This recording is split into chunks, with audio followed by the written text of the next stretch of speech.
So నా first trip కోసం నేను తీసుకోవాల్సిన ఎసెన్షియల్స్లో ద వెరీ ఫస్ట్ ప్రోడక్ట్ వచ్చేసి wireless mobile charger come holder. Any time phone use చేస్తూ అలాగే ఛార్జింగ్ కూడా అవుతూ మన జర్నీకి చాలా హెల్ప్ అవుతుంది అనిపించింది నాకు ఈ ప్రోడక్ట్ చూడగానే. ప్రోడక్ట్ని నేను కింగ్ కోర్ట్లో చూశాను, చూడగానే నచ్చింది. వెంబడే ప్రైస్ కంపేర్ చేశాను అమెజాన్ ఓపెన్ చేసి. సో అమెజాన్లో 4500 అండ్ ఈవెన్ వాళ్ళు కూడా 4500 చెప్పారు. ప్రోడక్ట్ ఇంపార్టెంట్ డీటెయిల్స్ వచ్చేసి wireless charger come holder and water proof కూడా. అండ్ వన్స్ ఒకసారి మొబైల్ దాంట్లో పెట్టేసి మనం బయట నుంచి కూడా యూజ్ చేసుకోవచ్చు. 7-inch స్క్రీన్ అవ్వడం వల్ల పెద్ద మొబైల్స్ కూడా ఆరామ్సే పడుతుంది దాంట్లో. మొబైల్ వన్స్ దాంట్లో ప్లేస్ చేశాక హారిజంటల్ కానీ వెర్టికల్ కానీ ఎలాగంటే అలాగా మనం ఆ హోల్డర్ని మూవ్ చేసుకోవచ్చు. సో మీ స్క్రీన్ మీద చూస్తే నా ఫస్ట్ ప్రోడక్ట్ వచ్చేసి ప్లేస్ చేసేసాను already.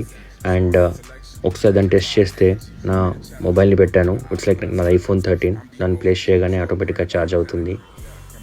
If you could see on the screen, నేను దాన్ని యూజ్ చేయగలుగుతున్నాను మంచిగా బయట నుంచి కూడా. వన్స్ ఒకసారి లాక్ చేసేసి మొబైల్ని ఛార్జ్ అవుతుంది, యూజ్ చేయగలుగుతున్నాను, నావిగేషన్ అలాంటివన్నీ కూడా. నా విషయంలో సైజ్ ఆఫ్ ద మొబైల్ కొంచెం చిన్నగా ఉండడం వల్ల నాకు కొంచెం స్పేస్ అనేది వచ్చింది. చూడాలి నేను అడ్జస్ట్మెంట్ దాన్ని ఎలా చేయగలుగుతాను. బట్ 7-inch స్క్రీన్ ఉన్న మొబైల్స్ వాళ్ళకి మాత్రం ఇది ఒక పర్ఫెక్ట్ సెటప్ అండి.